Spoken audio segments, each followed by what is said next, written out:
पंतप्रधान नरेंद्र मोदी यांच्या हस्ते देशातील सर्वात मोठ्या गृहप्रकल्पाचं लोकार्पण करण्यात आलं। सोलापुरातील रे नगर प्रकल्पातील 15,000 घरांचं लोकार्पण करण्यात आलं।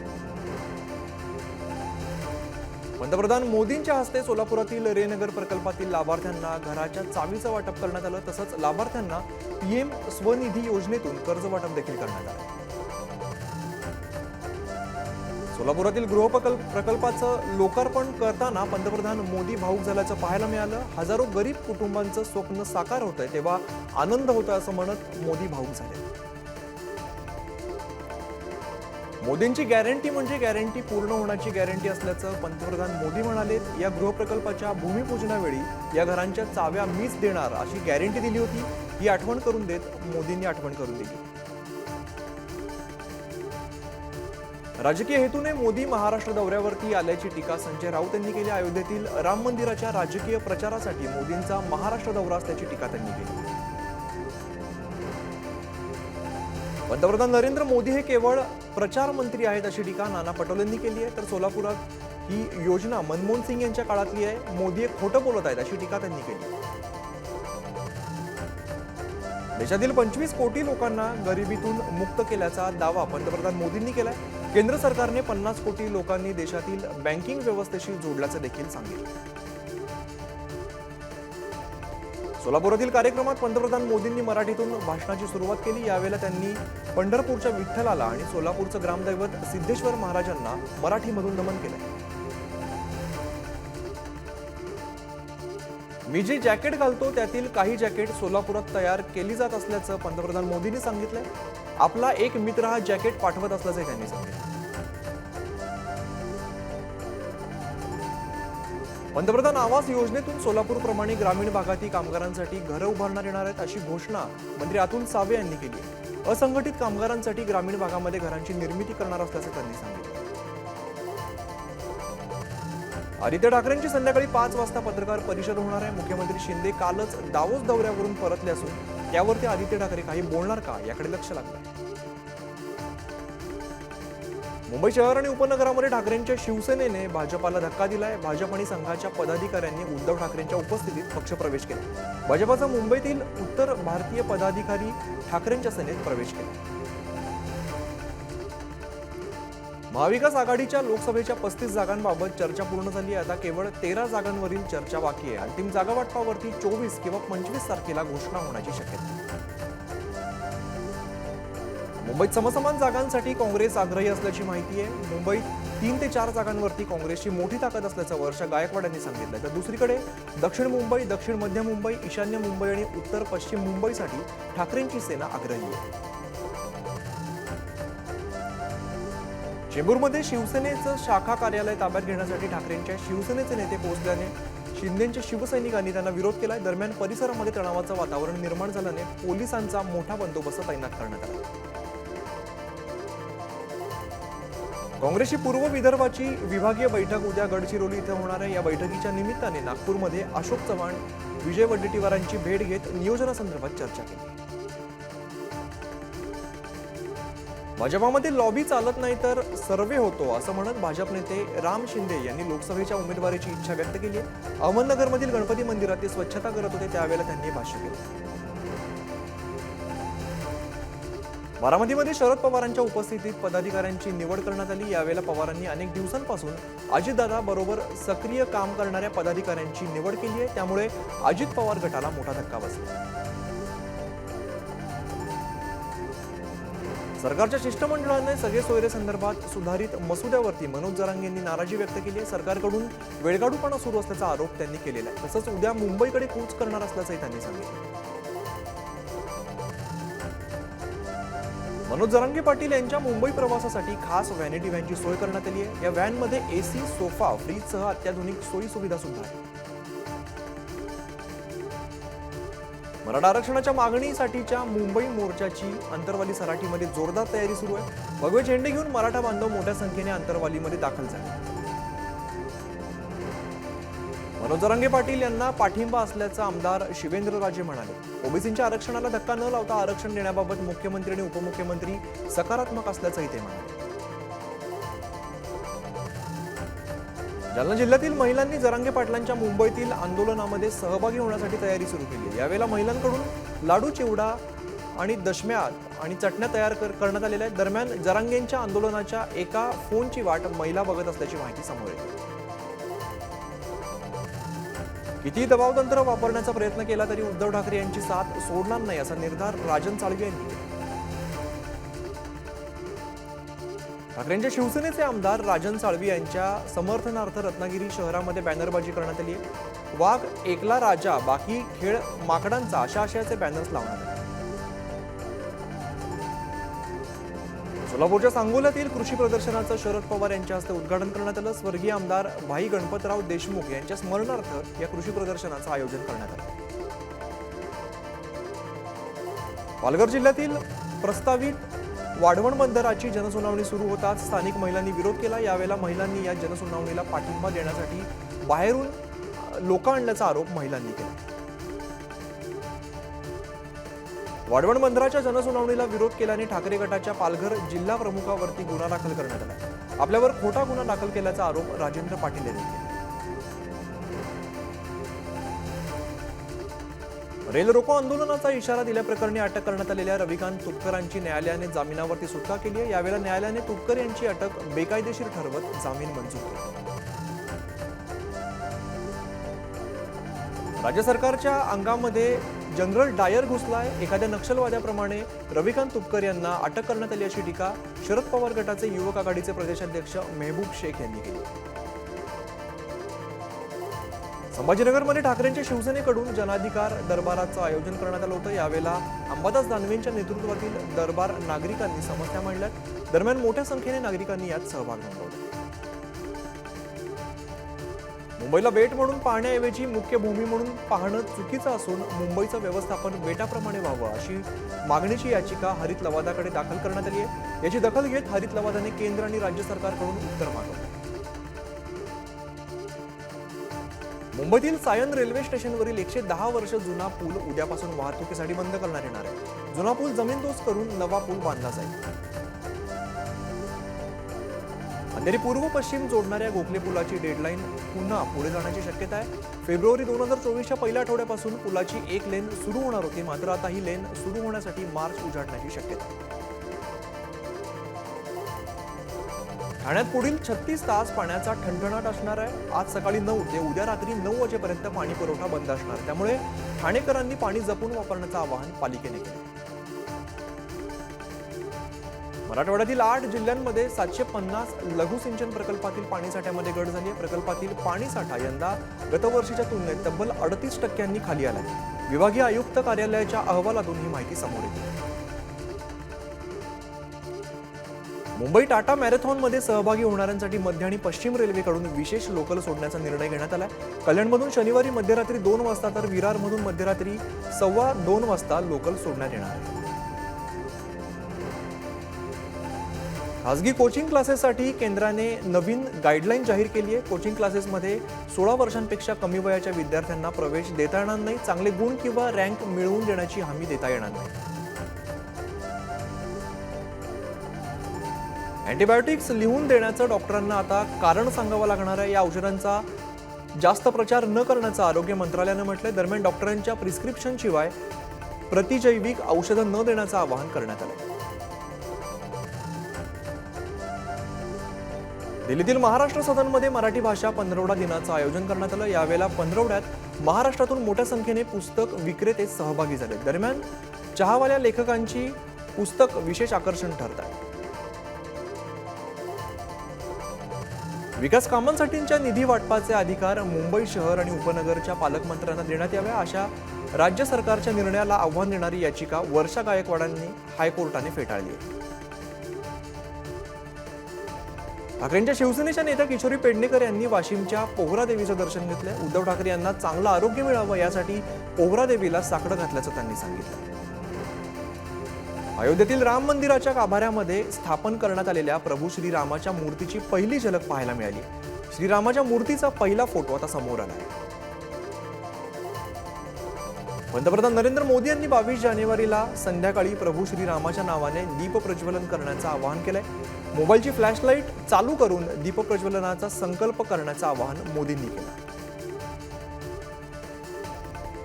अयोध्येतील राम मंदिराचं काम पुढील 2 वर्ष सुरू राहणार आहे. राम मंदिराच्या पहिल्या टप्प्याचं काम पूर्ण झालं असून आता दुसऱ्या टप्प्यातील काम सुरू होणार आहे. मंदिराच्या निर्मितीसाठी 3500 मजूर आणि 150 इंजिनियर्सची मदत घेण्यात येते. दिग्दर्शक सलील कुलकर्णी यांनी संगीतबद्ध केलेलं हृदय में है राम हे गाणं सध्या सोशल मीडियावरती धुमाकूळ घालतंय. ज्येष्ठ गायक सुरेश वाडकर आणि आर्या आंबेकर यांनी हे गाणं गायलंय. पंतप्रधान मोदींनी हे गाणं ट्विट करत त्यांचं अभिनंदनही केलं.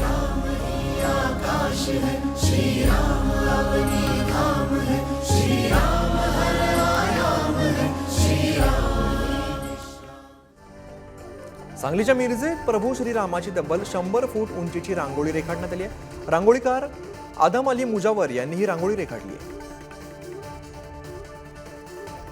मुंबईतील सिद्धिविनायक गणपती मंदिरात स्वच्छता अभियान राबवण्यात आलं. खासदार राहुल शेवाळे आणि आमदार सदा सरवणकर यांनी मंदिरात स्वच्छता केली आहे. अमरावतीच्या खासदार नवनीत राणा आणि आमदार रवी राणा यांनी आपल्या निवासस्थानी जय श्रीरामचे घोषवाक्य रेखाटले.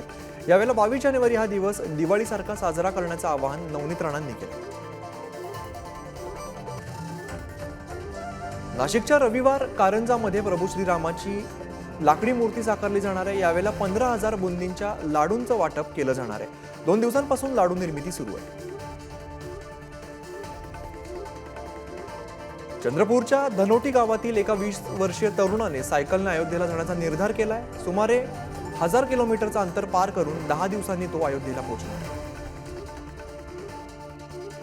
अयोध्येतील प्रभू श्रीरामाच्या प्राणप्रतिष्ठा सोहळ्यानिमित्त मनसे आनंदोत्सव साजरा करणार आहे. 22 जानेवारी रोजी संध्याकाळी 7 वाजता लाडू वाटप करून आनंदोत्सव साजरा केला जाणार आहे. राम मंदिर प्रतिष्ठापना सोहळ्यानिमित्त दिवाळी साजरी करण्यात यावी यासाठी खासदार सुजय विखे पाटलांनी नगरमध्ये साखर आणि चणा डाळाचं वाटप केलंय. ज्येष्ठ समाजसेवक अण्णा हजारे यांनाही साखर आणि चणा डाळ देण्यात आली. बदलापूरमध्ये श्रीराम महोत्सवाचं आयोजन करण्यात आलं. यावेळेला महोत्सवात श्रीराम मंदिराची भव्यची प्रतिकृती उभारण्यात आली. महोत्सवामध्ये प्रभू श्रीराम कथेवरती आधारित भव्य चित्र प्रदर्शन सुद्धा भरवण्यात आलं. नागपुरातील मूर्तिकार मनोज बंड यांनी रामाची वनवासातील सुरेख मूर्ती साकारली आहे. गेल्या अनेक वर्षांपासून ते मूर्ती साकारण्याचं काम करत आहेत. सिंधुदुर्गमध्ये अयोध्येतील राम मंदिराच्या प्राणप्रतिष्ठापनेनिमित्त शिवसेनेच्या वतीने उत्सव साजरा करण्यात आला. यावेळेला शहरातून भव्य मिरवणुकीचं आयोजन करण्यात आलं. दरम्यान मोठ्या संख्येने राम भक्तांनी यात सहभाग नोंदवला. नागपूरमध्ये फोमबोर्ड आणि सर्जिकल ब्लेडच्या सहाय्याने अयोध्येतील राम मंदिराची प्रतिकृती साकारण्यात आली. ही प्रतिकृती साकारण्यासाठी 8 महिन्यांचा कालावधी लागला.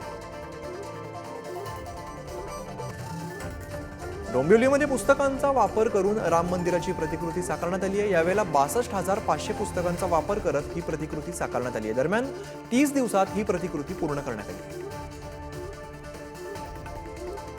मुंबई उपनगरातील कांदिवली परिसरातील सिग्नलवर अल्पवयीन भिकाऱ्यांविरोधात कारवाई करण्याची मागणी मनसेनं केली आहे. यावेळेला पोलीस आयुक्तांना पत्र लिहून कारवाईची मागणी करण्यात आली.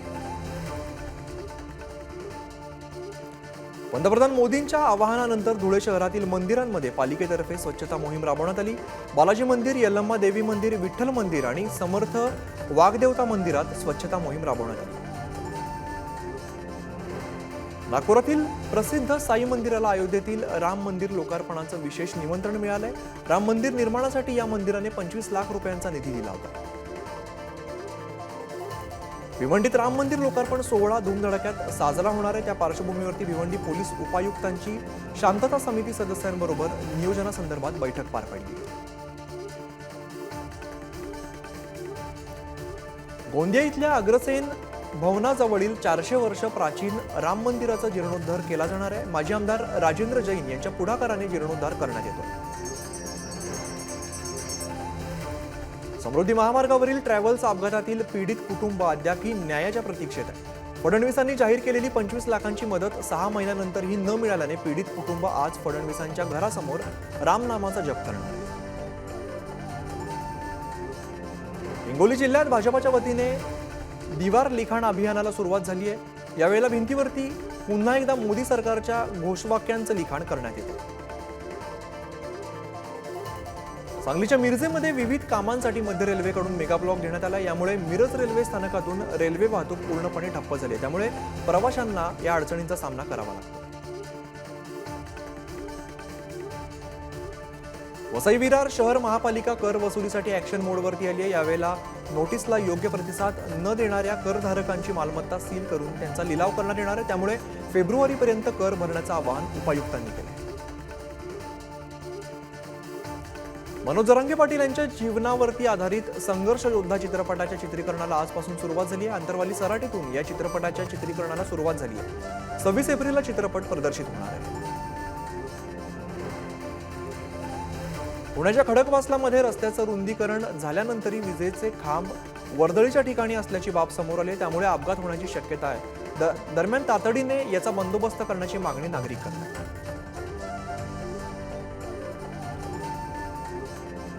बेळगावात आंतरराष्ट्रीय पतंग महोत्सवाचं आयोजन करण्यात आलंय। 20 जानेवारी ते 23 जानेवारीपर्यंत आंतरराष्ट्रीय पतंग महोत्सवाचं आयोजन करण्यात आलंय।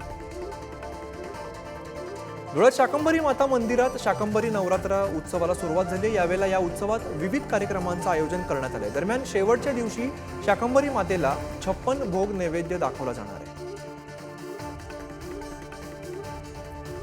नागपूरच्या विभागीय कारागृहात क्रीडा स्पर्धेला सुरुवात करण्यात आली आहे। यावेळेला या स्पर्धांचं उद्घाटन डॉक्टर जालिंदर सुपेकर आणि विशेष पोलीस महानिरीक्षकांच्या हस्ते करण्यात आले। शेतकरी, शेतमजूर आणि सामान्य जनतेच्या हितासाठी 16 दिवसांपासून आत्मक्लेश परिवर्तन पायी यात्रा सुरू करण्यात आली आहे। या पायी यात्रेमध्ये राजू शेट्टींनी सहभाग घेतलाय। आज या यात्रेचा बुलढाण्याच्या जळगाव जामोदमध्ये समारोप होणार आहे। केंद्र सरकारच्या चुकीच्या धोरणांमुळे शेतकऱ्यांच्या आत्महत्या वाढल्याचा आरोप राजू शेट्टींनी केलाय। अदानी, अंबानी आणि मोदींचे हात शेतकऱ्यांच्या रक्ताने बरबटल्याची टीका सुद्धा त्यांनी केली। नांदेडच्या बाजारपेठेत भाजीपाल्याच्या दरामध्ये घट झाली। यावेळेला मेथीच्या जुडीला 3 रुपये, तर यामुळे शेतकरी हैराण झाल्याचं बघायला मिळालंय। दरम्यान भाजी उत्पादक शेतकरी आर्थिक संकटात सापडले। बारामतीमध्ये कृषी प्रदर्शनाचं आयोजन करण्यात आलं। यावेळेला राज्यभरातून कृषी प्रदर्शन पाहण्यासाठी शेतकऱ्यांनी मोठ्या संख्येने गर्दी केली। 22 जानेवारीपर्यंत हे शेती प्रदर्शन पाहता येणार आहे। केंद्र सरकारची धोरण शेतकरी विरोधी असल्याचा आरोप करत अमरावती जिल्हाधिकारी कार्यालयासमोर आंदोलन करण्यात आलं। शेतमालाला योग्य बाजारभाव मिळावा अशी मागणी देखील यावेळेला करण्यात आली। पुण्याच्या बाजारपेठेत वाटाण्याला प्रति किलो 60 ते 70 रुपये दर मिळतोय। दरवर्षी पुरंदरमध्ये वाटाण्याचं पीक घेतलं जातं, मात्र यावर्षी दुष्काळामुळे वाटाण्याचं पीक न आल्याने शेतकऱ्यांना वाटाणा विकत घ्यावा लागतो। नांदेडमध्ये पिकांना वाचवण्यासाठी शेतकऱ्यांकडून ड्रोनद्वारे फवारणी करण्यात येते। यावेळेला 8 मिनिटात फवारणी होत असल्याने शेतकऱ्यांचा वेळ वाचण्यास मदत होते।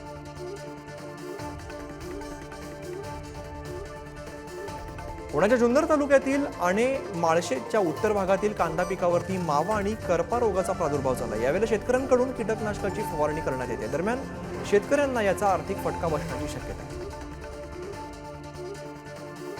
वर्ध्यामध्ये शेतात तूर काढण्याच्या कामाला आता वेग आलाय, मात्र यावेळेला तूर उत्पादनात मोठ्या प्रमाणात घट झाली आहे। दरम्यान तुरीच्या उत्पादनात घट झाल्याने शेतकऱ्यांना याचा आर्थिक फटका बसतो।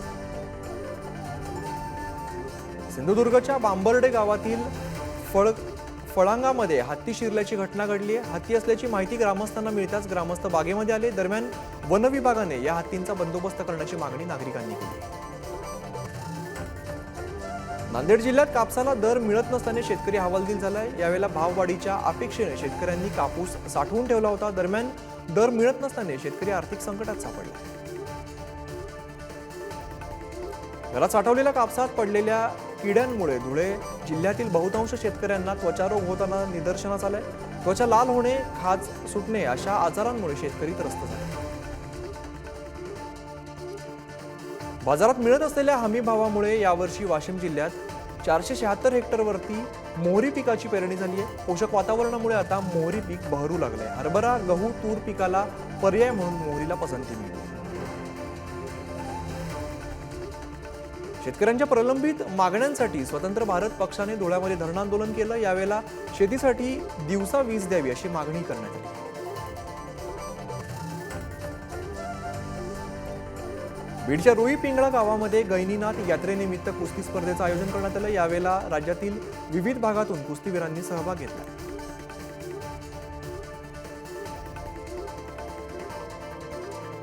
सांगलीच्या तासगावमधील पद्मभूषण डॉक्टर वसंतदादा पाटील महाविद्यालयाकडून डॉग शोचं आयोजन करण्यात आलं होतं। विद्यार्थ्यांना पुस्तकी ज्ञानाऐवजी प्रत्यक्ष ज्ञान देण्यासाठी प्राणीशास्त्र विभागाने हा अनोखा उपक्रम राबवला।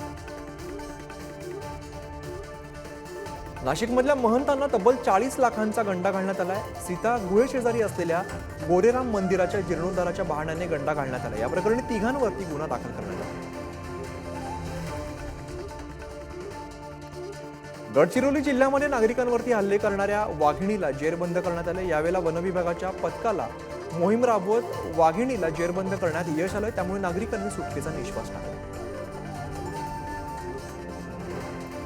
संभाजीनगरच्या अवैध गॅस रिफिलिंग सेंटरवरती पोलिसांनी छापा टाकला। यात 66 घरगुती गॅस सिलेंडर साहित्य जप्त करण्यात आलंय। या प्रकरणी 2 जणांना अटक करण्यात आली। हिंगोलीच्या हैदराबाद मार्गावरती फळं घेऊन जाणाऱ्या वाहनाला अपघात झाला। या अपघातामध्ये वाहन चालक गंभीर जखमी झालाय। सुदैवाने कोणतीही जीवितहानी झालेली नाही। गडचिरोलीमध्ये ओव्हरटेक करण्याच्या प्रयत्नात एका कारचा अपघात झाला। सुदैवाने यात कोणतीही जीवितहानी झालेली नाही। दरम्यान कारमध्ये अडकलेल्यांना परिसरातील नागरिकांनी बाहेर काढले। भंडाऱ्यामध्ये अवैधरित्या रेतीची वाहतूक करणाऱ्या ट्रॅक्टरवर पोलिसांनी कारवाई केली आहे। पोलिसांनी 3 लाखांचा मुद्देमाल जप्त करत दोघांवरती गुन्हा दाखल केला। हिंगोलीमध्ये घरफोडी करणाऱ्या यवतमाळच्या आरणीतील दोघांना पोलिसांनी ताब्यात घेतलं। यावेळेला पोलिसांनी त्यांच्याकडून 1 पिस्टल आणि 2 दुचाकीसह 5.25 लाखांचा मुद्देमाल जप्त केला। लोणावळ्यामध्ये पुणे मुंबई महामार्गावरती टेम्पोची एका मालवाहू वाहनाला धडक झाल्याने यात अपघात झालाय। या अपघातात 2 जणांचा जागीच मृत्यू झालाय। चालकाला झोपेची डुलकी लागल्याने ही घटना घडली आहे। पुण्यामध्ये दुचाकी चोरट्यांच्या टोळीला पोलिसांनी अटक केली। यावेळेला पोलिसांनी त्यांच्याकडून 3,55,000 रुपयांचा मुद्देमाल जप्त केला। दारूच्या बाटल्या नेण्यासाठी एकाने चक्क दुचाकीत चोरकप्पा केल्याचं समोर आलंय। या प्रकरणी वर्धा पोलिसांनी आरोपीला अटक करून दुचाकीसह 55,000चा दारूसाठा जप्त केला।